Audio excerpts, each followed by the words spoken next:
good day mga ka-works. Long time no video, no? Ako mga video, pero delete mga learning points. So, before, nana ko yung video about daily routine.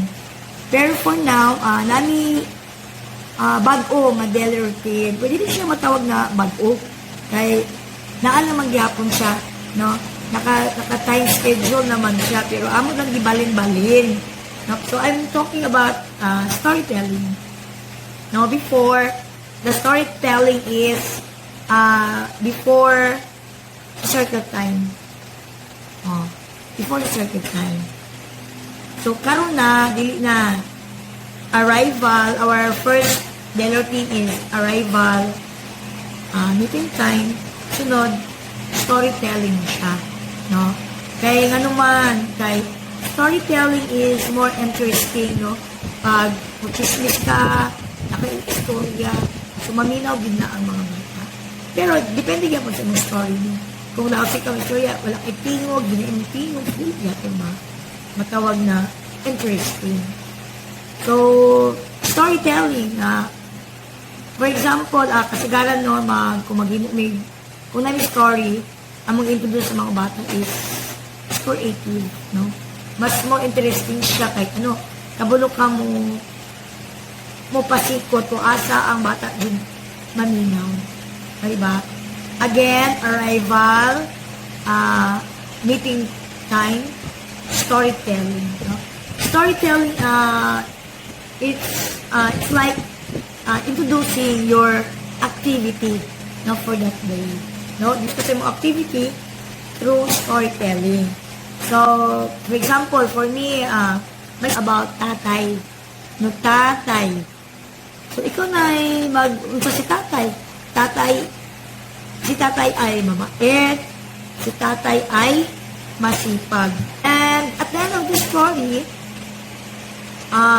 ginanan po, naay makutubot ng mga bata, no? Labi na values. So, isa po na sa giuna ang story kay diya palang daan sa storytelling na natay values gitudlo sa mga bata. No? So, more interesting gid siya para sa tuwa. So, after sa storytelling, so, activity na. So, ang activity, kasagaran akong ginahimo is more lacing, tracing, no, connecting, pasting. So, muna ang kasagaran na activity, no, pag after na sa story. So, the example, our story is about tatay. So, for me, siguro ang activity is letter T. T. Sa storytelling palang daan, nag-introduce na ka og letter T. T. Tatay, no, di ba? So, pwede, sa mga activity, pwede coloring ka, letter T, big letter T and small letter T. Pwede po ka mag-tracing, letter T, big letter T and small letter T. Pwede ka connecting, same letter T. Pwede po ka lacing with letter T. So, dagang siya mahitabo, no? Nga mga activity, no, nindot siya kahit ang story mo jive dito sa itong activity. So, for me, dili siya malimtan yun sa bata. And after sa itong activity, na snack time or self-care o nap time na po.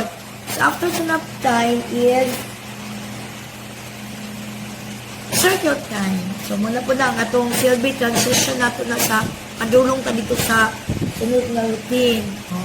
Sa circle time, diri sa kuha, kung saan imong i-activity mo, kung ito imong ikanta. No, diba, nag-tracing kag letter T. So, isa ba letter T po nag-imong kanta? No, ano lang siya, para at the end of the day, masulod dito sa mga bata, ang letter T. Diba? No, wala siya. Mas lindot siya, mas na siya learning, no, kay magula siya ng saag, no, kay every transition sa ato ang daily routine, nag-live gig siya, no, nag-live siya. So, ang pinaka-importante gid ani mga ka-works kanang maghimog kita og weekly plan. No, okay. Para di natin masaag kung sa ang ato ang activity sa kanang adlaw. No, mas nindot siya. Weekly plan, nakahantay na daan, dili ita masaag, dali na lang, pati ang activity, nakahantay na po daan siya. So, dali na lang yun. And, ang atong songs is about activity nimo. No? Sa circle time. Then, the next is indoor. So, playing na ta, mag-play na indoor or outdoor play. So, indoor man kasi garan every Wednesday lang miss among PE time mag-outdoor. Outdoor playing. So, sa akong game, nag-activity ta og letter K.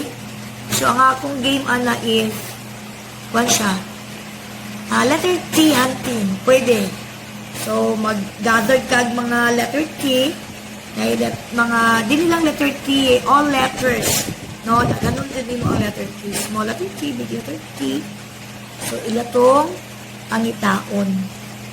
Again, letter T hunting or letter T fishing. So, pwede natin siya gamiton na strategy para sa ato ang indoor game.